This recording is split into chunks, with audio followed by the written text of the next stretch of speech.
beliau masih hidup, dan saya pun ada beberapa kali berjumpa.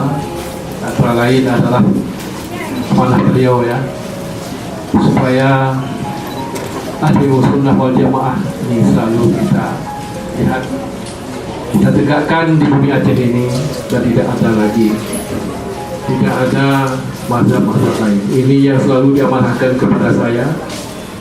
Bahkan lain-lain juga harus kita kuat, harus kita perkuat di Aceh ini, supaya amanah ini mari kita sama-sama jaga.